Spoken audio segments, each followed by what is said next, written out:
God bro, మనం మన date కి ఇంత ఎక్స్పెన్సివ్ ప్లేస్ కి ఎందుకు వచ్చాము? Come on Unnati, I'm sure మీ అన్ని నిన్ను దీనికంటే ఎక్కువ కాస్ట్ అండ్ ఫ్యాన్సీ ప్లేస్ కి తీసుకువెళ్ళి ఉంటారు. బ్రో, మా అన్నయ్య దగ్గర construction business the full empire కూడా ఉంది. కానీ నువ్వెందుకు ఇంత డబ్బు ఖర్చు పెడుతున్నావు? మీ వైఫ్స్ కి ఇదే ప్రాబ్లం. ముందేమో భర్త మీద కంప్లైంట్ చేస్తుంటారు, భర్త బయటికి తీసుకువెళ్ళట్లేదని, డేట్స్ కి తీసుకువెళ్ళట్లేదని, అసలు రొమాంటిక్ కాదని, చాలా బోరింగ్ అని. కానీ బయట తీసుకొస్తేనేమో ఇక్కడ డబ్బులు సేవ్ చేయొచ్చు, అక్కడ డబ్బులు సేవ్ చేయొచ్చు అంటున్నావు. ఎందుకు? Okay okay Baba, I'm sorry. నేను అలాంటి భార్యని అస్సలు అవ్వాలనుకోవట్లేదు. నా హస్బెండ్ నా నగరాల్ని భరిస్తూ నన్ను ప్రేమిస్తే చాలు. So I'm happy. ఆపై తను డబ్బులు ఎలా సంపాదించినా సరే నేను అస్సలు పట్టించుకోను.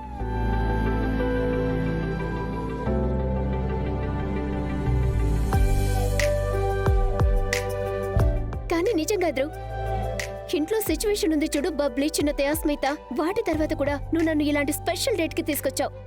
Thank you. నాకు నీ మీద ఇంకా ఎక్కువ ప్రేమ పెరిగింది. తెలుసా ఉన్నతి, నాకు తెలిసి ప్రతి ప్రెగ్నెంట్ అమ్మాయి ఇదే కోరుకుంటుందేమో, తనకి చాలా ఎక్కువ ప్రేమ దక్కాలని, తనకి చాలా అటెన్షన్ దక్కాలని. కానీ నువ్వు బబ్లీ గురించి ఇంత ఆలోచిస్తున్నావు, తన కోసం ఎన్నెన్నో చేస్తున్నావు. అది చూస్తుంటే నాకు నీ మీద ప్రేమ ఇంకా ఎక్కువైపోతుంది. ఏమైంది, నువ్వు బానే ఉన్నావా? ఇంతకి మనం మన స్పెషల్ డేట్ నైట్ లో బబ్లీ గురించి మాట్లాడుకోవడం కరెక్టేనా?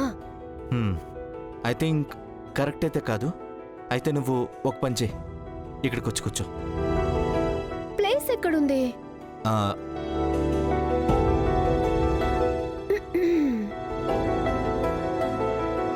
ఇంతకీ రొమాంటిక్ గా ఉండడానికి, నాటీగా ఉండడానికి కొంచెం తేడా ఉంది కదా? రియలీ? నీకు తెలుసా ఉన్నతి, అతి త్వరలో మన ఫ్యామిలీలో 3వ మెంబర్ మన మధ్యలోకి రాబోతున్నారు. మరి తను వచ్చేంత వరకు మనం మన మధ్యలోకి 3వ మనిషిని ఎందుకు రానివ్వాలి?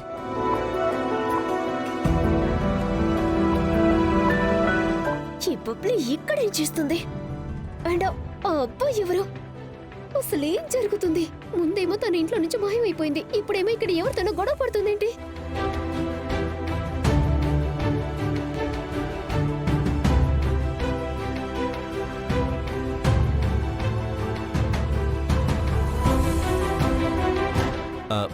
చెప్పు, నీకేమనిపిస్తుంది? ధ్రువ్, నువ్వు చాలా కరెక్ట్ గా చెప్తున్నావు. వావ్ ఉన్నతి, అట్లీస్ట్ మనం ఏదో ఒక విషయానికైతే అగ్రీ చేస్తున్నాం. ధ్రువ్, ఈ రోజు జస్ట్ నువ్వే మాట్లాడు. నేను ఈ రోజు నీ పొగడ్తలు వినే మూడ్ లో ఉన్నాను. ఓకే.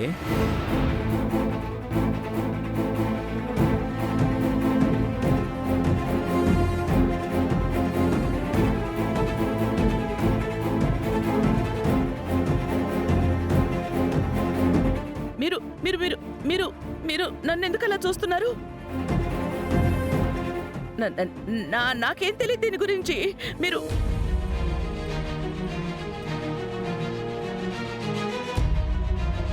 మీరు మీరు నా వైపుకి ఎందుకు వస్తున్నారు?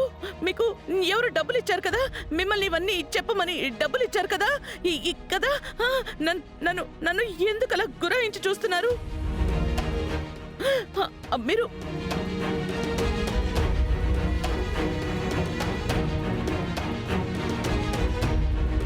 నన్నెందుకు అలా చూస్తున్నారు?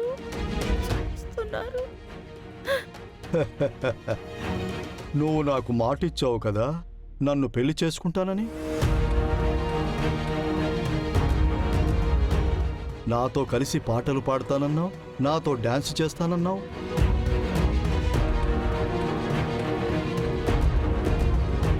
నా కోసం బాటిల్ తీసుకొస్తానన్నావు. మరి నేను నీ కోసం సమోసాలు తీసుకొస్తాను. చెప్పు, నాకు మాటిచ్చావు కదా. ఏమైంది నాకు ఇచ్చిన మాట? మర్చిపోయావు కదా?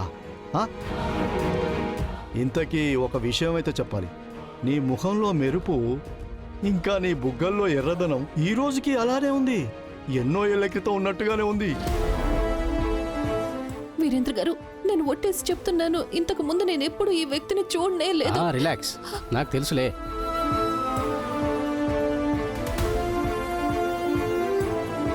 ఓ హలో అంకుల్, మీరు ఏ కాలం గురించి మాట్లాడుతున్నారు? ఆ రోజుల్లో బిక్కో సిస్టర్ రోడ్డు మీద వెళ్ళినా జిడ్డుగానే రెడీ అయి వెళ్ళేవారు. నేనే బిక్కో సిస్టర్ కి స్టైల్ నేర్పించాను. నేనే మిస్ మెడోనా, అందుకే తను అంత బ్యూటిఫుల్ గా కనిపిస్తున్నారు. ఒక కంసాలికే తెలుసు అసలు వజ్రం విలువ ఏంటో. అసలైన వజ్రం మర్యాదగా ఉండదో. నా కోడలు పూర్ణిమ దగ్గరికి వెళ్ళినా తనని ముట్టుకోవాలని చూసినా సరే, తను మా ఇంటి కోడలు, నా కూతురు లాంటిది. నా కూతురే నిజంగా. ఏంటి రోహిత్ ఇది? నువ్వెవరిని తీసుకొచ్చావు?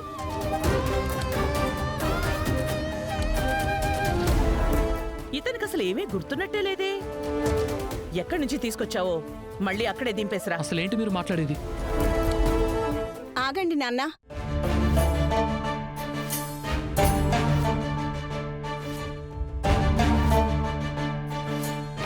క్షమించండి, నిజానికి నాన్నకి టైం ఇంకా మనుషులు గుర్తుండట్లేదు. అందుకే ఆయన గడిచిన పాత విషయాలని గుర్తు చేసుకొని ఆయన అందరితో ఏదేదో మాట్లాడిస్తున్నారు. ఈయన తరపున నేను మీ అందరికీ క్షమాపణ చెప్తున్నాను. క్షమించండి. నాన్న, మీరు పదండి, ఇంటికి పదండి. ప్లీజ్ పదండి.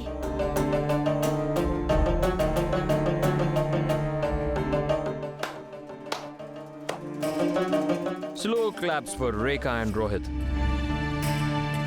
మీరిద్దరూ కలిసి ఒక డిటెక్టివ్ ఏజెన్సీని ఓపెన్ చేయడం మంచిది. దాని పేరు రే detective agency.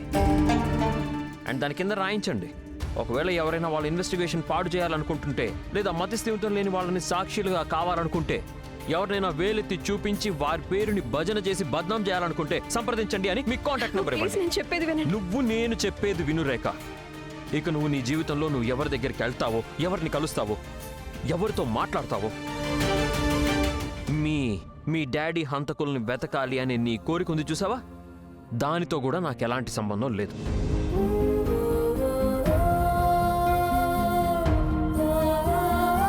And I'm sure దీనివల్ల కూడా నీకు పెద్దగా వచ్చే డిఫరెన్స్ ఏం లేదు. ఎందుకంటే అనుక్షణం నీకు సపోర్ట్ చేయడానికి నీ బెస్ట్ ఫ్రెండ్, నీ అతిపెద్ద సపోర్ట్ సిస్టమ్